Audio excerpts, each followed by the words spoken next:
पे लगना चाहिए। यहाँ कबड्डी का मैच देखने नहीं आए हैं। मुखिया जिंदाबाद।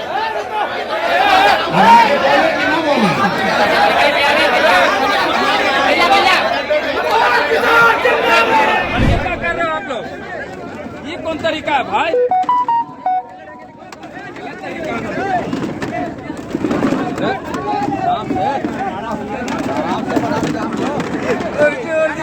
जा रहा भाई।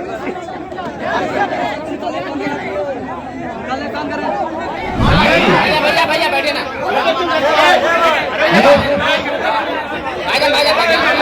दूसरे उम्मीदवार के तौर पर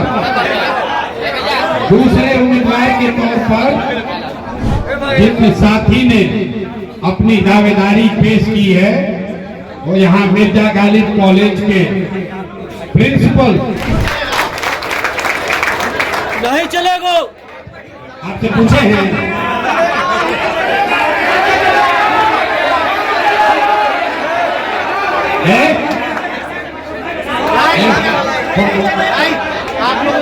देखिए ये जन सुराज का महफिल है, ये जन सुराज का मजलिस है। इत्मीनान से सुनिए और इसके ईमानदारी पर शुद्धता और इसके प्रोसेस पर उंगली मत उठाइए। परिणाम सुने बगैर नारा लगाओगे तो गर्दन कट जाएगा। शांति से बैठिए।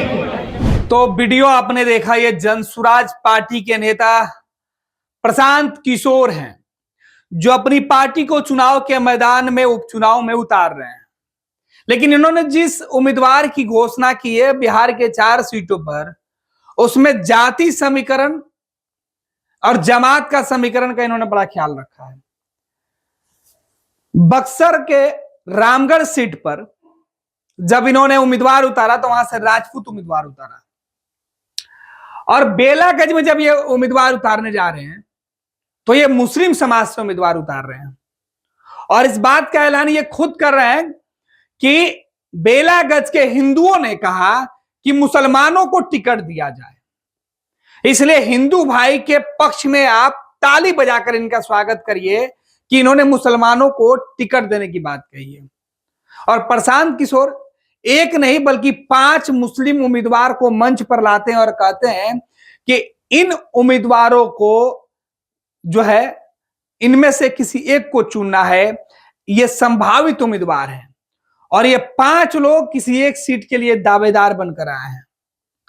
इनमें कई लोग अपना नाम वापस भी ले लेते हैं, इसके लिए भी धन्यवाद होना चाहिए। तो प्रशांत किशोर टिकट बांटने का अपना फॉर्मूला है वो बता रहे हैं कि किस फॉर्मूले पर वो टिकट बांट रहे हैं। बेलागंज में मुस्लिम समाज से उनको उम्मीदवार चाहिए, मुसलमानों को एकजुट करने के लिए, एक मैसेज देने के लिए प्रशांत किशोर ये प्रयोग कर रहे थे। दरअसल जनसुराज पार्टी में प्रशांत किशोर जिस तरीके से टिकट बांटना चाहते हैं, वो मंच पर जैसे ही उम्मीदवार का नाम लिए कि नीचे बवाल हो गया। पहली बार प्रशांत किशोर को इस तरीके का एहसास हुआ कि शायद ये उनका मंच है, लेकिन इस मंच पर यह क्या हो रहा है। प्रशांत किशोर कह रहे हैं कि यह जनसुराज की महफिल है, यह जनसुराज की मजलिस है, इसमें आप इस तरीके की हरकत नहीं कर सकते हैं। यहां किसी के जिंदाबाद मुर्दाबाद के नारे नहीं लगाए जा सकते हैं, यहां प्रशांत किशोर का भी नारा नहीं लगेगा। दरअसल जिस उम्मीदवार के, जिस प्रत्याशी के संभावित नाम की वो चर्चा कर रहे थे, दूसरे प्रत्याशी के लोग भी उसी कार्यक्रम में पहुंचे हुए थे और वो सीधे तौर पे कह रहे थे कि ये उम्मीदवार नहीं चलेगा। प्रशांत किशोर ने कहा कि हमने आपसे पूछा नहीं है कि कौन चलेगा कौन नहीं चलेगा। फिर क्या था, पीछे से मुर्दाबाद और जिंदाबाद के नारा लगने लगा और प्रशांत किशोर के सामने भारी मुसीबत हो गई। प्रशांत किशोर एक एक करके 5 लोगों का नाम गिना रहे हैं। कई बुद्धिजीवी हैं, आसपास के कॉलेज में पढ़ाते हैं, कई लोग अपने इलाके के सम्मानित हैं, पीके उनमें से चुनाव कर रहे हैं।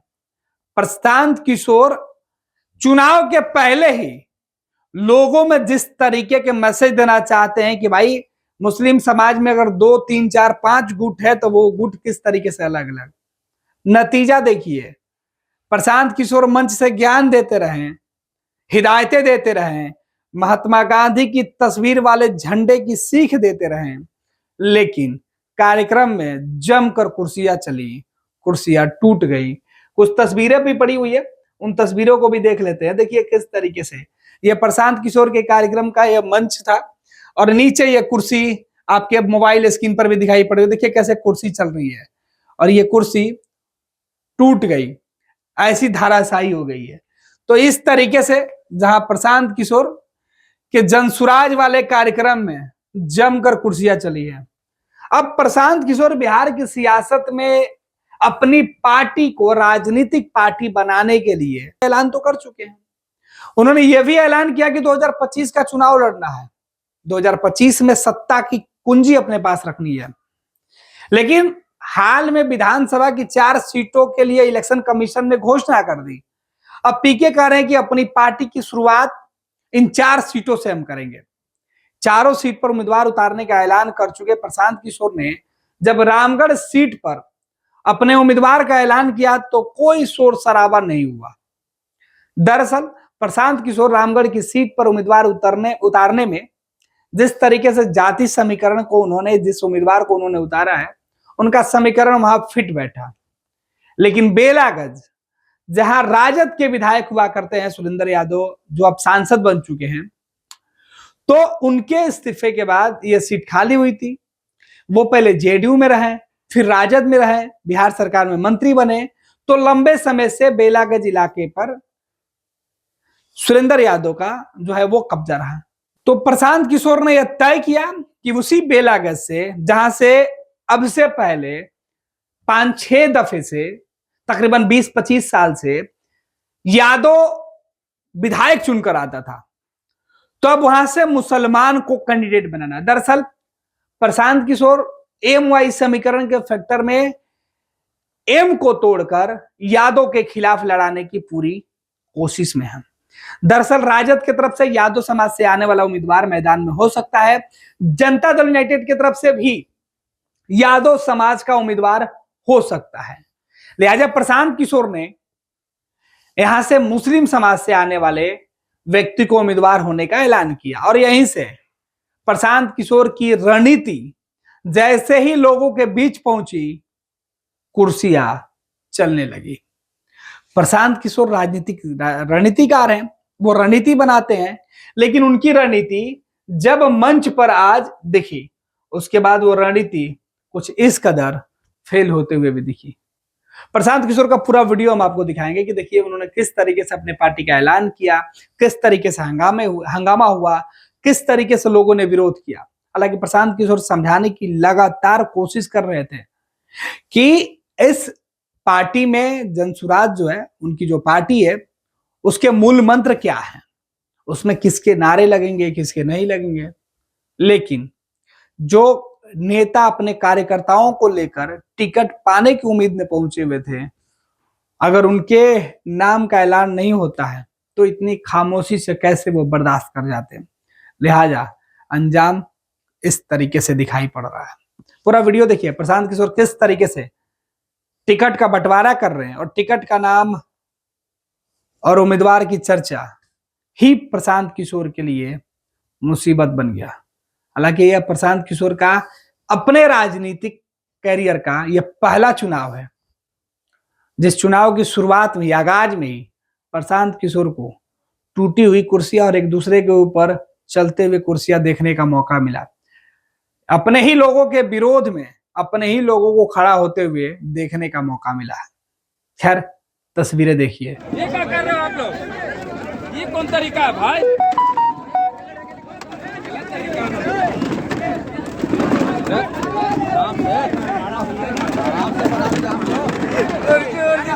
जा रहा भाई।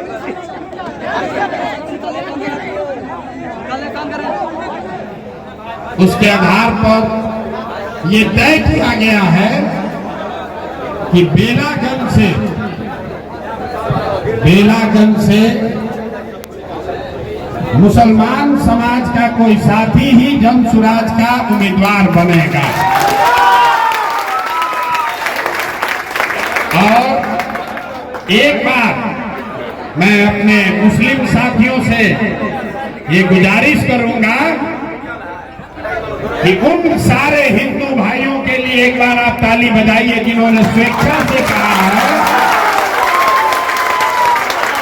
जिन्होंने स्वेच्छा से कहा कि भैया बेलागंज में आप मुस्लिम साथी को लड़ाइए क्योंकि उनका ये हक बनता है।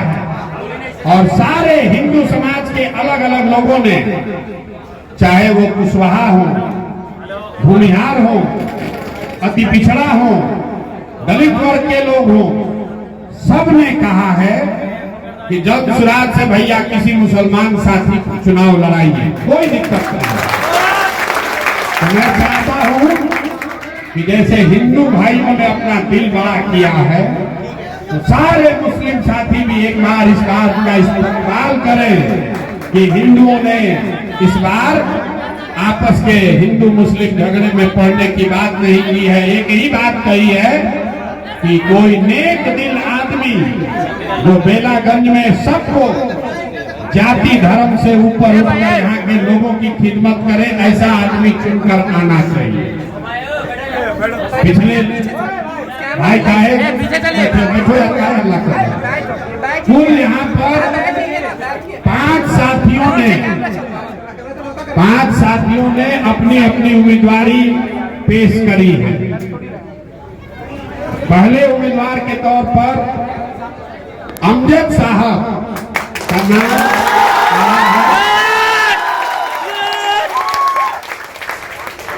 दूसरे उम्मीदवार के तौर पर और भी लोग हैं।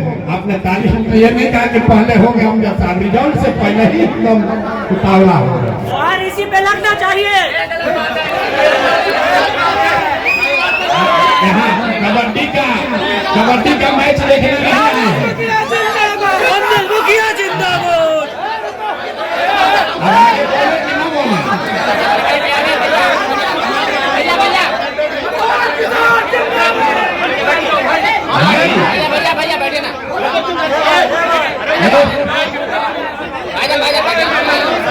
दूसरे उम्मीदवार के तौर पर जिन साथी ने अपनी दावेदारी पेश की है वो यहाँ मिर्जा गालिब कॉलेज के प्रिंसिपल सरफराज साहब हैं। एक बार मैं चाहूंगा कि अपना खड़ा होकर आप भी इस्तेमाल करने का खड़े होकर कर दिया। नहीं चलेगा। आपसे पूछे हैं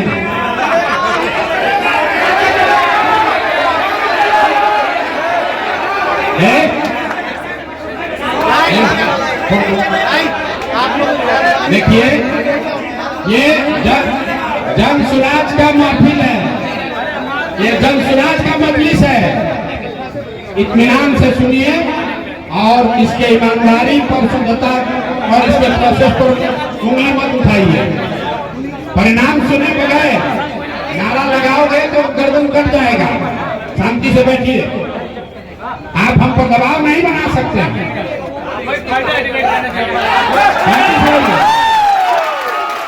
यहाँ ना आपके पैसे का जरूरत है, ना आपकी संख्या की जरूरत है, ना प्रशांत किशोर जिंदाबाद का नारा लगता है, ना हम अपने नाम का झंडा लगाते हैं। एक ही झंडा है, महात्मा गांधी का झंडा।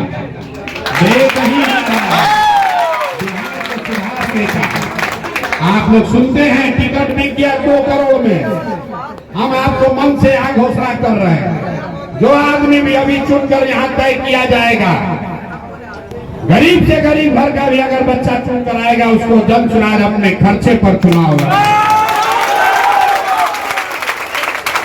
धैर्य रखिए, 5 मिनट सुन तो लीजिए कि कौन कौन लोग हैं। बैलेट पेपर देखने से पहले ही बूथ लूटने पहुंचे।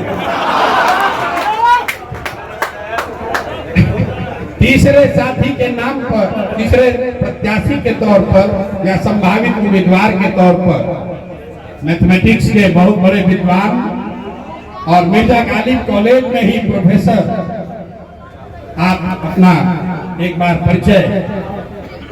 प्रोफेसर खिलाफत, मैं नाम बता रहा हूं, खिलाफत हुसैन साहब का भी नाम सामने रखा गया है। चौथे संभावित उम्मीदवार के तौर पर जिनका नाम कंसिडरेशन में रखा गया, मैं ये भी घोषणा करना चाहता हूं कि 2 बरस से हम लोग ये कोशिश कर रहे थे कि वो जन सुराज में आए। यहाँ पर एक स्कूल चलाने वाले हमारे साथी मुस्तकीम साहब, इनका नाम भी आया है और इन्होंने 2 बरस तक ये कहा कि नहीं, हमको चुनाव नहीं लड़ना। लेकिन अभी जब ये कहा गया कि भाई ये प्रक्रिया ओपन है, ट्रांसपेरेंट है, तो इन्होंने भी अपना नाम दिया है कि अगर सबकी सहमति होगी तो मैं भी हो सकता हूं। तो एक मुस्तकीम साहब हो गए, एक प्रोफेसर खिलाफत साहब हो गए, एक सरफराज साहब हो गए और एक अमजद भाई हो गए। इसके अलावा 2 लोगों ने अपनी दावेदारी और पेश की थी जिन्होंने वापस कर लिया है। वो है एक मुखिया जी, दानिश जी, खड़े होकर एक बार इनका भी स्वागत कर लीजिए कि सब लोग एक होकर वोट दें। इसके लिए इन्होंने अपनी दावेदारी अमजद साहब के पक्ष में वापस ली।